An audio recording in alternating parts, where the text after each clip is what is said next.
Halo Sobat Binusian, hari ini kita kembali lagi di segmen Binusian Talk. Dan hari ini kita bakal ngobrol-ngobrol cantik, sharing-sharing bareng salah satu mahasiswa Binus Bandung, Binusian yang hampir dapat gelar S1 dan S2 dalam waktu 5 tahun doang.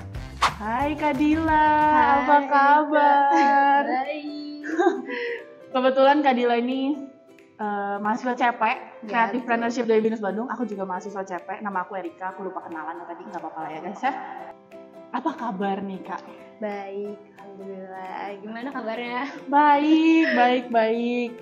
Sebelum makin jauh karena kita mau ngomongin tentang S2 nih ya, Kak Dila bisa nggak nih jelasin fast track itu apa sih? Kenapa tiba-tiba Kak Dila ada di dunia per-fast trackan? Oke. Mungkin sebelum masuk situ aku perkenalan diri dikit aja ya. Jadi aku tuh perkenalan diri namanya Syedila Gunawan, panggil aja aku Dila. Jadi fast track ini salah satu program enrichment dan aku dapetin pas semester 6 gitu ya. Dapat offer dari Binus Bandung untuk lanjut studi S2 di Binus Senayan atau di Binus Alam Sutra gitu. Syaratnya itu ada, kalau nggak salah nih aku sih ingatnya ada 3. Ada minimal IPK, terus juga ada perilaku baik, sama nggak ada SKS yang ngulang gitu. Berarti kalau ini undangan tetap ada tes atau langsung jalan tol aja tiba-tiba ke S2 gitu? Syarat atau kayak tesnya gitu ya. Nah ada tesnya. Tesnya itu ada tes Inggris, 2 surat rekomendasi dari dosen S1. Oke, berarti sebenarnya syaratnya nggak begitu susah Nggak ya? begitu susah sih. Kalau kita langsung ke S2, berarti sidangnya gimana dan nanti lulusnya dapat gelar apa tuh kan S1, S2? Nama kita jadi panjang gitu kan?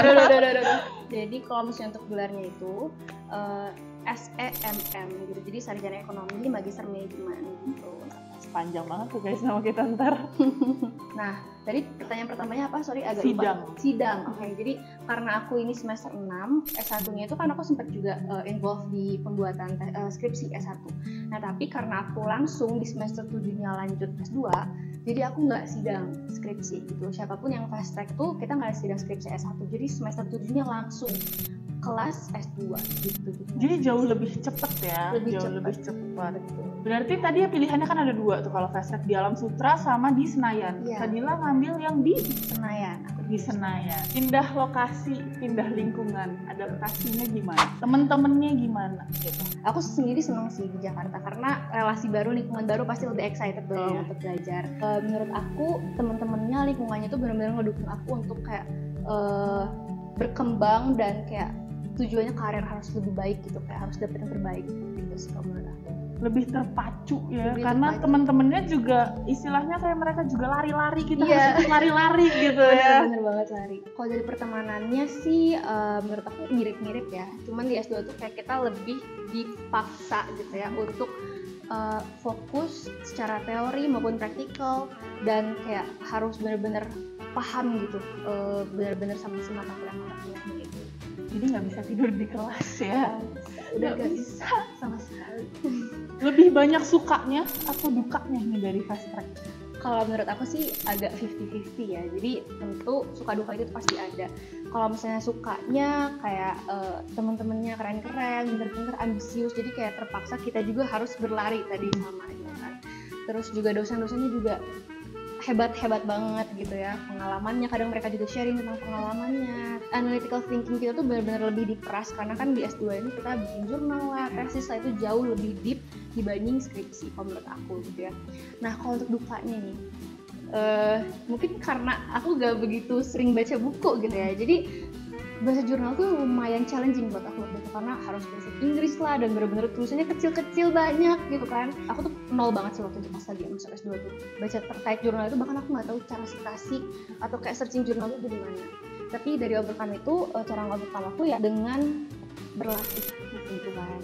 Tiap hari aku suka lihat jurnal-jurnal, terus kayak jadi terbiasa sekarang baca jurnal, tahu template dan layoutnya gitu. Dan tentu kita juga belajar sih selama S2 itu ada mata kuliahnya tentang research gitu. Dari yang tadinya harus mau untuk belajar jadi ya tiap hari kerjanya kayak gitu. Jadi bisa terbiasa lancar gitu ya sekarang. Tapi kalau dilihat-lihat S2 itu sibuk atau enggak Kak? Sibuk sih. Tapi dipikir-pikir emang S2 harus sibuk ya, karena kita kan harus belajar untuk ke dunia kerja. Betul. Kalau nggak sibuk nggak belajar namanya, Iya, benar. betul.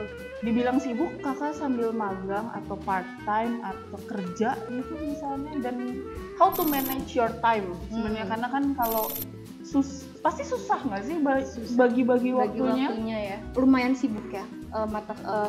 Selama S2 tuh lumayan sibuk. Aku cuman beruntungnya aku bisa lumayan bagi waktu lah, karena kebetulan kelasnya S2 itu selalu top. Nah, karena waktu yang fix itu aku tuh jadi lebih bisa manage waktu lebih mudah gitu. Nah, kebetulan hampir 3/4 studi S2 aku itu tuh dipakai buat magang, kayak di Nielsen IQ, sempat di Resto juga, di Shopee, dan sekarang lagi di MAP gitu.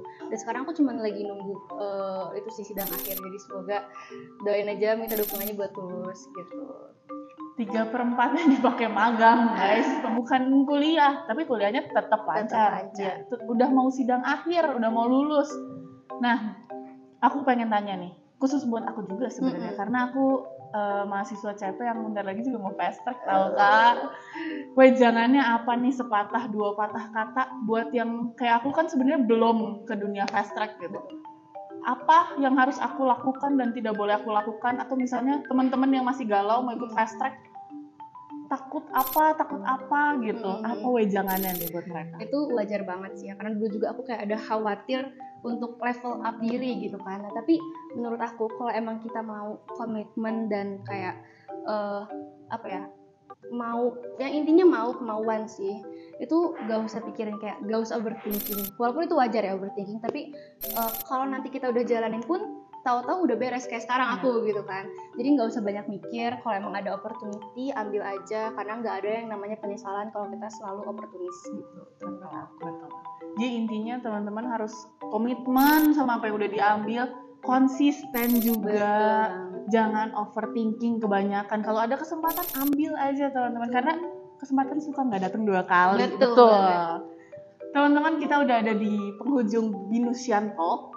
Terima kasih udah dengerin sharing-sharing cantik hari ini. See you di Binusian Talk selanjutnya ya.